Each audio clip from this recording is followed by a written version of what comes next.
بھی یاد رکھو زندگی گزارنے کا طریقہ ہے کسی کو اپنی مجبوری نہ بناؤ. جب آپ مجبوری بنا لیتے ہو نا کسی کو, آپ کے ہاتھ بن جاتے ہیں, آپ کے ہاتھ بن جاتے ہیں.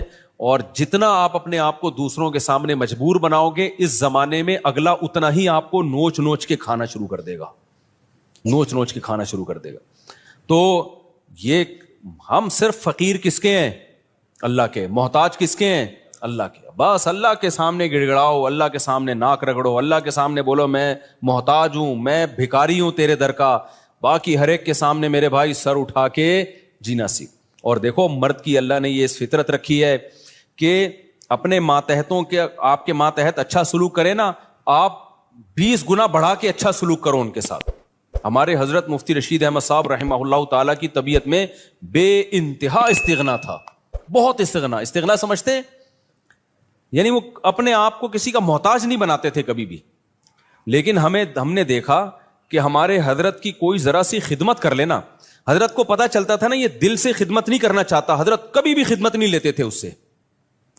حضرت فرماتے تھے میرے محسنین صرف میرے ماں باپ ہیں اور میرے استاذ, اس کے علاوہ میں کسی کا احسان نہیں لیتا. ایسا سر اٹھا کے جیے ہمیشہ. لیکن ہم دیکھتے تھے اگر حضرت کی کوئی ذرا سی خدمت کر دے, بہت معمولی سی, اتنی دعائیں دیتے تھے, اتنی دعائیں, ہمیں شرمندگی ہوتی تھی, ہم نے کون سا تیر مار لیا بھائی, یعنی کیا کر لیا ہم نے, اتنی دعائیں, اتنا خوش, اتنا خوش. یہ عزت دار لوگوں کی علامت ہوتی ہے کہ وہ کسی کے محتاج نہیں ہوتے, لیکن کوئی ان پر تھوڑا سا احسان کرے تو رپلائی میں وہ تھوڑا نہیں, وہ بہت زیادہ. کیونکہ احسان کے بدلے میں اگر آپ احسان نہیں کرتے تو اس کو استغنا نہیں کہتے, اس کو تکبر کہتے ہیں. استغنا الگ چیز ہے. دیکھو کچھ لوگ کیا ہوتے ہیں, کسی نے آپ کی خدمت کر دی ہے تو کون سا تیر مار دیا اس نے, ہمیں کسی کی خدمت کی ضرورت نہیں ہے. دیکھنے میں تو لگے گا آپ بہت اونچے ہیں, لیکن یہ اونچے نہیں, آپ کا کھوپڑی کیا ہو گئی ہے, آؤٹ, آپ میں تکبر ہے. بھائی کوئی خدمت ٹھیک ہے, آپ اس کی خدمت کے محتاج نہیں ہیں, لیکن اگر اس نے خدمت کر دی ہے نا تو آپ اس کو رپلائی ایسے دو کہ جیسے آپ کو بہت ہی اچھا لگا ہے, آپ کو ضرورت تھی. ہم نے بڑوں کو دیکھا ہے تھوڑا سا آپ خدمت کریں گے تو رپلائی اس کا بہت اچھا. نبی صلی اللہ علیہ وسلم کی کیا سیرت ہے, حضرت ابو بکر نے نبی کا ساتھ دیا نا تو کوئی نبی پہ احسان کیا بولو نا, کیا ہو گیا بھائی. حضرت ابو بکر نے جب نبی صلی اللہ علیہ وسلم کو لوگوں نے مکہ سے نکالا تو کس نے ساتھ دیا؟ ابو بکر نے. غار میں کون ساتھ تھا؟ ابو بکر. حالانکہ اصل میں یہ نبی کا احسان تھا حضرت ابو بکر پہ. بھائی اس خدمت کی وجہ سے نبی کی تو اللہ نے ویسے ہی مدد کرنی تھی, یہ تو نبی نے ابو بکر کو اپنی خدمت کا موقع دے دیا رضی اللہ عنہ کو, تو یہ نبی کا کس پر احسان ہے؟ ابے بھائی کوئی اتنے پیغمبر کسی کو اپنی خدمت کرنے دے دیں تو یہ تو پیغمبر کا ان پر احسان ہے, جس سے انسان کو عقیدت محبت ہوتی ہے. انسان کہتا ہے نا مجھے آپ تھوڑی سی خدمت کرنے دے دیں, آپ کا مجھ پر بہت بڑا احسان ہوگا, کہتے ہیں نا لوگ, اور باقی سمجھتے بھی ہیں کہ بھائی اس کو ہماری خدمت کی کیا ضرورت ہے. تو قرآن میں اللہ نے فرمایا بھی کہ اگر تم نبی کی مدد نہیں کرو گے اللہ تو اپنے نبی کی مدد کرے گا, آخری نبی ہے, آپ کا دین تو غالب ہو کے رہے گا. لیکن نبی نے ابو بکر کو کیسا صلہ دیا, فرمایا میں نے ہر شخص کی خدمت کا دنیا میں بدلہ دے دیا ہے سوائے ابو بکر. یہ مبالغہ ہے, ورنہ ایسا کیسے ہو سکتا ہے؟ نبی کی برکت سے ابو بکر کو ایمان ملا, لیکن آپ صلی اللہ علیہ وسلم نے سکھایا ہے. پھر فرمایا لو کنت متخذا خلیلا لاتخذت ابا بکر خلیلا, اگر میں کسی کو جگری دوست بناتا تو ابو بکر کو بناتا. خلیل کا مطلب بہت ہی, فرمایا میرا خلیل اللہ کے سوا کوئی, خلیل بنانے کی اجازت ہوتی ابو بکر کو بناتا. کتنا اپریشیٹ کیا آپ صلی اللہ علیہ وسلم نے. حضرت معاذ ابن جبل, انہوں نے نبی کی خدمت کی, نبی کا ساتھ دیا جنگوں میں, کیسا صلہ نبی نے دیا. آپ صلی اللہ علیہ وسلم نے کیا فرمایا, انی احبک فی اللہ, اے معاذ میں تجھ سے اللہ کے لیے محبت کرتا ہوں.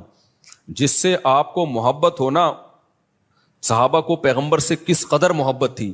پیغمبر کی زبان سے جب یہ لفظ نکلا ہوگا تو صحابی کی کیا کیفیت ہوئی ہوگی آپ سوچو. جب انہوں نے یہ سنا نا تو رونے لگے. تو کیا یہ نبی اپریشیٹ کر رہے ہیں, حوصلہ افزائی کر رہے ہیں. حضرت خالد ابن ولید رضی اللہ تعالیٰ نے جب جنگ جتوائی ہے تو آپ نے کیا فرمایا؟ سیف من سیوف اللہ، اللہ کی تلواروں میں سے ایک تلوار. یہ نبی کی سیرت سے ہمیں پتہ چلتا ہے کہ نبی کے ساتھ کسی نے تھوڑا کیا تو نبی نے رپلائی میں بہت بڑھا کر اس کا بدلہ دیا ہے. تو اس لیے جو خاندانی لوگ ہوتے ہیں نا، عزت دار لوگ ہوتے ہیں، وہ ہمیشہ سر اٹھا کے جیتے ہیں. وہ کسی کی خدمت کے محتاج نہیں ہوتے. وہ سسرال کے جہیز کے محتاج، بولتے کیوں نہیں بھائی، نہیں ہوتے. وہ نہیں کہتے ہمیں یہ چاہیے، صوفہ چاہیے، بیڈ چاہیے، الماری چاہیے، نہ ہمیں کچھ نہیں چاہیے. ہم عزت دار لوگ ہیں بھائی، ہم خرچہ خود اٹھاتے ہیں. لیکن اب ایسا نہیں ہو. لوگ کیا کرتے ہیں، جہیز کے خلاف بیان سن سن کے نا، یہ بھی مارکیٹ میں اس طرح کے لوگ آ رہے ہیں، جہیز کے خلاف بیان سن سن کے ہمیں کچھ نہیں چاہیے، ہمیں نہیں چاہیے، ہمیں نہ گاڑی چاہیے، ہمیں نہ موٹر سائیکل چاہیے، ہمیں نہ گھڑی چاہیے. ہم عزت دار لوگ ہیں، ہم سسرال کے ٹکڑوں پہ پلنے والے لوگ نہیں ہیں. ٹھیک ہے جی، آپ کی شادی ہو گئی، سسر صاحب نے لا کے کوئی گھڑی گفٹ کر دی، ہمیں نہیں چاہیے، ہم عزت دار لوگ ہیں. اب یہ کیا ہو رہی ہے بھائی؟ بھائی آپ کو نہیں چاہیے نا، اب بغیر چاہت کی ایک چیز مل رہی ہے، آپ لیں جناب، آپ کا بہت بڑا احسان ہے. یہ نہیں بولے سستی والی لا کے پکڑا دی آپ نے مجھے، ٹھیک ہے نا حضرت یہ بڑی خدمت آپ کی، اللہ آپ کو جزائے خیر دے، ہم تو بہت شکریہ آپ کا. تو اس میں اس کو اپریشیٹ کرنا چاہیے، کیونکہ اس کے سامنے کہنا کہ ہمیں نہیں چاہیے، یہ پھر استغنا نہیں ہے، بلکہ یہ کیا ہے؟ تکبر. سمجھتے ہو کہ نہیں سمجھتے؟ تو بڑا جب کوئی چیز دے تو آپ سینے سے لگائیں اس کو کہیں کہ بھائی بہت بڑی چیز مل گئی. آپ کے ابا، آپ کی اماں آپ کو کچھ گفٹ دے. حضرت مولانا شرف علی تھانوی رحمہ اللہ تعالی کی زوجہ نے ان کے لیے بڑی محنت سے ایک اچکن بنائی. اچکن پتہ ہے کسے کہتے ہیں؟ پہلے زمانے میں ہوتی تھی اچکن ہی ہے نا، کچھ اور میری اتنی دیر میں تو لغت اور چینج ہو جائے گی میرے بھائی. تو ہیں اچکن، کچھ اچکن کہتے ہیں، کچھ وہ نہیں ہوتی ایک وہ پورا چوغا سا پہنا جاتا. اب مولانا تھانوی رحمہ اللہ کا مزاج نہیں تھا ایسی چیزیں پہننے کا، اور ان کے گھر والوں نے اتنی محبت سے اتنی محنت کر کے بنائی تو وہ وہی پہن کے نکل گئے گھر سے باہر. لوگوں نے کہا یہ آپ کیا پہنا ہے؟ انہوں نے کہا یار اتنی محبت سے اس نے بنائی ہے. اب میں یہ نہیں کہہ رہا آپ کی بیگم کچھ بھی آڑا ترچا پہنا دے، آپ دسترخوان پہنا دیا، آپ محبت سے باہر نکل آئے تو لیکن کوئی بھی آپ کے ساتھ تھوڑی سی بھی خدمت کرے تو جواب میں اس کو دعا دینی چاہیے، اس کو بہت زیادہ اپریشیٹ کرنا چاہیے، لیکن محتاج کسی کا انسان بن کے نہ رہے. ایک طرف لوگ بہت زیادہ ٹینشن میں، بچوں کو مارنا پیٹنا، ہر وقت برا بلا کہنا، یا گھر میں ایسا ہر وقت ماحول بنا کے رکھنا، اور ایک طرف گورا ہے اس نے ٹینشن فری بنا دیا. یہ دونوں چیزیں فطرت سے کیا ہے؟ بغاوت. اسلام ہے وَكَذَلِكَ جَعَلْنَاكُمْ أُمَّةً وَسَطًا. اسلام نے کہا نہ ساری خواہشات تمہیں نہیں پوری کرنے دوں گا میں، بہت ساری جگہوں پہ تمہیں اپنی خواہش کو کچلنا پڑے گا. تمہاری وہ لگژری لائف ہو ہی نہیں سکتی جو غیر مسلم کی ہوتی ہے. شراب پینے کا دل چاہے گا، نہ، پابندی ہے. بوڑھے ماں باپ کی بات میں کر رہا تھا، وہ ڈانٹتے ہیں ڈپٹتے ہیں، آپ نے برداشت کرنا ہے. اس سے سب سے بڑا فائدہ پتہ ہے کیا ہوگا؟ جب آپ اپنے بچوں کے سامنے اپنے بوڑھے باپ کی برداشت کرو گے تو سمجھ لو آپ کا بڑھاپا اب جنت. نہیں آئی میرا خیال ہے بات؟ آپ کا بڑھاپا کیا ہے؟ جنت. آپ کا بچہ سیکھے گا بھائی ہماری پرمپرا ہے کہ بڑوں کے سامنے آواز. دیکھو میں 1 گھنٹہ تقریر کروں نا کہ باپ کے سامنے مت چیخو، باپ کی خدمت کرو، خدا کی قسم اس کا 1% شاید اثر ہو جائے. لیکن میرا باپ زندہ ہو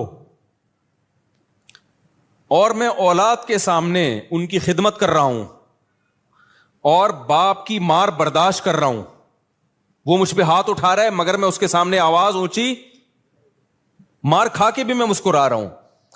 یہ 6 گھنٹے 10 گھنٹے کے بیانات اور کتابیں ایک طرف، اس سے آپ کے بچے کو جو موٹیویشن ملے گی نا، وہ سمجھ جائے گا بھائی ہمارے ہاں ہوتا ہی یہی ہے کہ باپ کے سامنے آواز نہیں بلند کی جاتی. اس کو رائٹ ہے کہ وہ مارے، وہ ہاتھ اٹھائے، اس کو یہ حق دیا ہے خدا نے.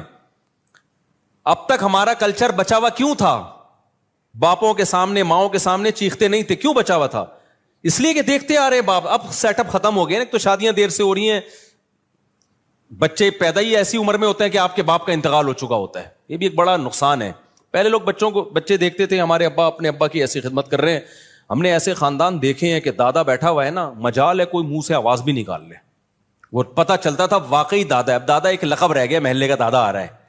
جو سچی مچی کا دادا ہے گھر میں, اس کی کوئی 2 ٹکے کی ویلیو نہیں ہے, وہ بیچارہ کھانسنے کے لیے ہے بس, اس کی کھانسی سے بھی تکلیف ہوتی ہے, جراثیم پھیلا رہا ہے گھر میں بیٹھ کے وہ. تو اسی طرح میرے بھائی, جو عورت شوہر کے سامنے آواز پس رکھتی ہے, اس کی بیٹیاں بھی کیا کرتی ہیں, تبھی کہیں رشتہ لینے کے لیے جایا کرو نا, تو یہ دیکھا کرو میری ساس کا میرے سسر کے ساتھ ایٹیٹیوڈ کیسا ہے. یہ بہت امپورٹنٹ بات ہے. اگر وہ ساس اپنے شوہر کی غیبتیں کر رہی ہے اور وہ میرے میاں ایسا ہے تو بے وقوف ہے, مجھ سے پوچھو کہاں شادی کرنی ہے کہاں نہیں کرنی, ان کو کیا پتا بیچاروں کو, اور وہ چیخنا چلانا چل رہا ہے, تو سمجھ لو کہ 90% چانس ہے کہ آپ کی بیگم بھی آپ کو طبیعت سے ایک لگایا آپ نے تو آگے سے کیا کتنے لگائے گی, وہ 4 لگیں گے رکھ کے. یہ ہوتا ہے مارکیٹ میں, چلتا ہے یہ. تو یہ تو ماحول ہے بھائی نبی صلی اللہ علیہ وسلم کے. دیکھو میں جب نیا دین کے علم کی طرف آیا نا, تو مجھے بہت زیادہ اشکال ہوتے تھے کہ نبی صلی اللہ علیہ وسلم نے ہر چیز زبان سے بتا کے لکھوا کے چلے کیوں نہیں گئے. آپ بتا دیتے پڑوسیوں کے یہ حقوق ہیں, گھر والوں کے یہ حقوق ہیں, فلانوں کے یہ حقوق ہیں, یہ حقوق ہیں, پوری زندگی ایک مرتب کر کے چلے جاتے. نہ فقہ جو مرتب ہوا ہے نا پیغمبر کی سیرت سے ہوا ہے, پیغمبر سے عمل کروایا گیا ہے. کیونکہ نبی کا کام صرف مسئلہ بتانا نہیں ہے, مسئلے پہ شریعت پہ لوگوں کو چلانا ہے. چلانے کے لیے ضروری ہے کہ صحابہ آپ کو خود چلتا ہوا دیکھیں اس پہ. تبھی تو اللہ نے فرشتے کو نبی بنا کے نہیں بھیجا. فرشتہ اگر نبی بن کے آتا نا تو پتہ ہے کیا کہتا, جب رمضان کا چاند نظر آئے تو روزہ رکھ لینا, اور جب عید کا چاند نظر آئے تو روزے چھوڑ دینا. بس بھائی ہم کہتے ہیں نہ یہ اس کو تو نہ رمضان اس کی صحت تو کوئی فرق پڑتا ہے نہ شوال, لیکن صحابہ دیکھ رہے ہیں یار نبی صلی اللہ علیہ وسلم کیسے روزے پہ روزے رکھ رہے ہیں. تو جب تک انسان کا عمل سامنے نہیں ہوتا موٹیویشن نہیں ملتی ہے. دیکھو میں ایک اور مثال دیتا ہوں. صلح حدیبیہ کے موقع پہ مشرکین مکہ نے صحابہ کو عمرہ کرنے سے روک دیا.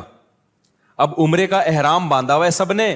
آپ کو مسئلہ پتا ہونا چاہیے کہ جب ہم عمرے کا احرام پہن لیتے ہیں, لبیک اللہم لبیک کہہ دیتے ہیں, تو جب تک طواف اور سعی نہ کر لیں وہ احرام اتارنے کی اجازت بولو نہیں ہے. بالکل ایسے جیسے تکبیر تحریمہ کے لیے نیت باندھ لی نا, تو جب تک 2 رکعتیں پڑھ کے سلام نہیں پھیرو گے آپ کو نیت توڑنے کی اجازت نہیں ہے, گناہ ہے نیت توڑنا. تو ایسے ہی احرام جب ایک دفعہ باندھ لیا جائے نا, تو جب تک عمرہ نہ ہو جائے آپ اس احرام کو نہیں کھول سکتے.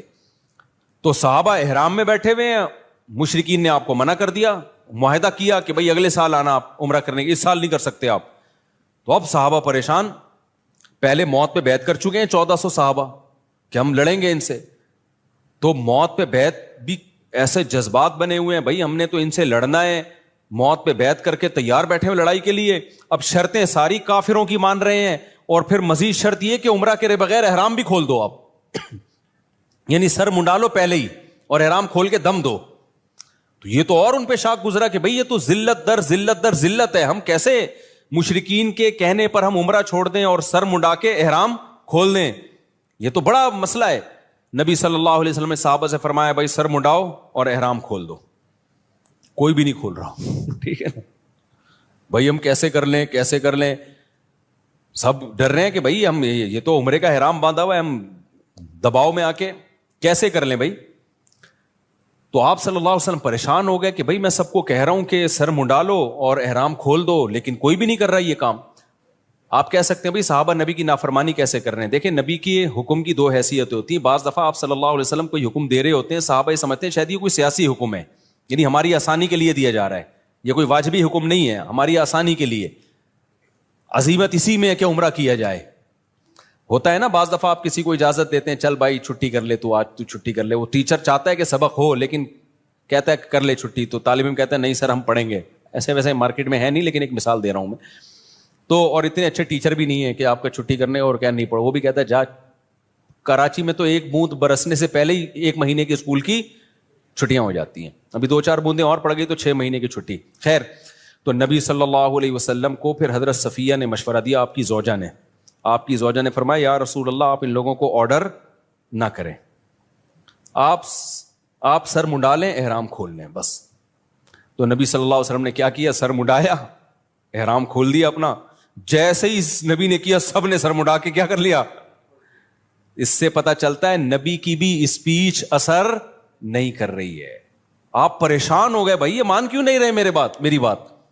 لیکن جیسے ہی عمل کیا ہے نا ایک دفعہ بھی, اور مشورہ کس نے, آپ کی زوجہ نے دیا کہ حضرت صفیہ نے, کہ آپ نہ بولیں لوگوں کو, آپ صرف یہ کام کر لیں, آپ سر منہ ڈالیں اپنا اور آپ احرام کھول دیں. جیسے ہی کیا سب نے فوراً. تو اس سے صاف پتہ چلتا ہے بھائی آپ ایک ایک دو دو گھنٹے کی تقریریں کرتے رہیں اثر نہیں ہوتا. آپ اپنے گھر کا ماحول بنانا چاہتے ہو نا, خود کیا بن جاؤ, انسان کے بچے بن جاؤ, صحیح ہے نا, ماحول آہستہ آہستہ سیٹنگ پہ آنا شروع ہو جائے گا. اپنے بڑوں کی خدمت کر کے دکھاؤ, اپنے بڑوں کو رسپیکٹ دو, اپنے بڑوں کا احترام کرو. آج ہو کیا رہا ہے, مائیں اپنے بچوں کے سامنے نا بچوں کے چاچو کی غیبتیں کر رہی ہوتی ہیں. تمہارا تو چاچو ایسا ہے, تمہارا تو باپ ایسا ہے, تمہارے باپ سے. ایک صاحب مجھے کہنے لگے 40 سال ہو گئے میری اپنی بیگم کی خدمت کرتے ہوئے, بیگم بچوں کے سامنے کہہ رہی تھی تیرے باپ نے ہمیں دیا کیا ہے. اچھا بس ختم, تمہارے باپ نے جو ہے نا کیا ہمیں کچھ بھی نہیں. تو میں نے کہا پھر آپ کیا جواب دیتے ہیں؟ کہہ رہے میں کہتا ہوں میں معذرت چاہتا ہوں بیگم, میں آپ کی صحیح خدمت, کیونکہ اگر وہ بچوں کے سامنے کہہ دے نا کہ یہ غلط کہہ رہی ہے تو ایک جنگ چھڑ جائے گی. کیا ہو جائے گا؟ بچے دیکھیں گے اماں ابا ہمارے دونوں کیا ہیں, فائٹر ہیں. تو وہ صاحب کہتے ہیں میں فائٹ سے بچنے کے لیے کیا کہتا ہوں کہ ایکسکیوز کرتا ہوں, میں نے 40 سال آپ کی خدمت جیسی خدمت کرنی چاہیے تھی کائنڈلی میں وہ خدمت نہیں کر سکا. تو اب پتہ نہیں کون اس میں صحیح تھا کون غلط تھا, واللہ عالم. بہرحال تو مائیں بعض دفعہ یہ کر رہی ہوتی ہیں بچوں کو باپ کے بارے میں تمہارا باپ ایسا, تمہاری, اور باپ بعض دفعہ ماں کے بارے میں تمہاری ماں ایسی. تو خوب سمجھ لو یہ بچہ نہ باپ کا رہے گا اور نہ ماں کا رہے گا. مائیں سمجھ رہی ہوتی ہیں یار ایک اور واقعہ میرے سامنے آیا ہے, خون کے آنسو رونے کا دل کرتا ہے.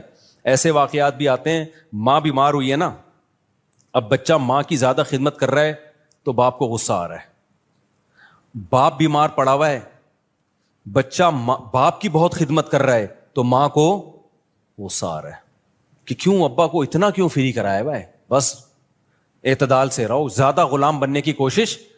یار تو اپنا بڑھاپا دیکھ لے بھائی. جو بچہ تیرے شوہر کی خدمت کر رہا ہے بیماری میں, جس کو تو کہہ رہی ہے مکھن لگا رہا ہے, چاپلوسی کر رہا ہے, چمچا بنا ہوا ہے, تو خوش ہونا چاہیے کہ کل وہ تیری بھی کرے گا ایسی خدمت. اس کو اس سے باغی بنا رہی ہیں. کتنا بڑا جرم ہے یار, کیسے بے وقوف لوگ ہیں کہ نہیں ہے. تو اس لیے صبر کا مطلب کیا ہے؟ اللہ نے جو کہا نا کہ صبر کرو, صبر, ان الانسان خلق ہلوعا, انسان جلد باز ہے, اس میں صبر نہیں ہے. تو یہ جو غیر مسلموں میں بے صبری پیدا ہوئی ہے نا, خودکشیاں, وجہ اس کی ہے کہ ان کی زندگی میں پابندیاں ختم. جب پابندیاں ختم تو یہ ان میں صبر کا مادہ ہی ختم ہو جاتا ہے. ذرا سی ٹینشن آئی, اور ٹینشن ان کی ریلیشن خراب والی ٹینشن ہوتی ہے, سب مادہ پرست بن گئے ہیں. ذرا سا پیسہ گیا تو سب کچھ گیا. یار بچہ 18 سال کا ہوتا ہے تو باپ کہتا ہے کہ کرایہ دے میرے گھر میں رہنے کا, سمجھ رہے؟ بچہ 18 سال کا ہوا نا تو باپ کہتا ہے تیرے باپ کا گھر نہیں ہے, ٹھیک ہے, کیا دے گا؟ کرایہ دے گا. اتنی مادہ پرستی جو سوسائٹی میں آ گئی ہو تو خودکشیاں نہیں ہوں گی کیا وہاں پہ؟ ریلیشن صرف کتے سے اور پیسے سے بس. تو میرے بھائی اپنے سسٹم کو بچاؤ. اللہ نے ہمیں بہت ساری پابندیاں لگائی ہیں, بہت ساری ٹینشنیں دی ہیں. نظر کی حفاظت کی ٹینشن, باپ اور ماں کی برداشت کرنے کی ٹینشن, بیوی کی کڑوی کسیلی برداشت کرنے کی ٹینشن. عورت کو حکم دیا, شوہر الٹا سیدھا ہے, کوئی بات نہیں بھائی, میاں ہے نا, سرپرست ہے, تھوڑا سا برداشت کر لو. غلط کیا اس نے تھپڑ لگا کے, لیکن لگا دیا تو آگے سے رپلائی مت کرو ورنہ تمہارا ہی نقصان ہوگا اس میں. تو یہ جو پھر رمضان کے روزوں کی ٹینشن, شراب سے بچنے کی ٹینشن, یہ بہت ساری ٹینشنیں کیا کرتی ہیں, ہمارا جو امیون سسٹم ہے اس کو کیا کر دیتی ہیں, بوسٹ.